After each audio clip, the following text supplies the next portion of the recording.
Moy mga kapatid, ako nga pala si Eric, isang guro at nurse mula sa Pilipinas. Kasalukuyan nga ay naninirahan ako kasama ang aking pamilya dito sa Finland. Dumating ako dito bilang isang international student. Ngayon ay nagtatrabaho na sa isang ospital bilang isang nurse. Ngayon nga ay day off namin at naisipan namin maglakad-lakad dito sa city center ng Helsinki. Nakuha ko nga pala yung asawa ko at panganay kong anak after 9 months ng unang dating ko dito.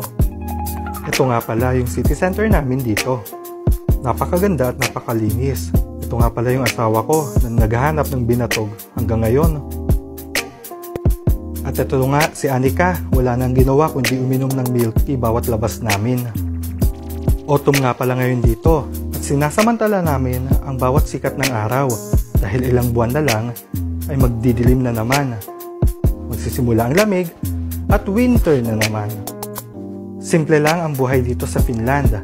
Safe, lalo kung meron kang mga anak. Libre din ang education para sa mga bata. Kasama na nga yung mga pagkain nila at mga gamit at wala na kaming binabayaran. Isa pa nga sa pinakamaganda rito ay ang kanilang transport system at napaka-efficient talaga.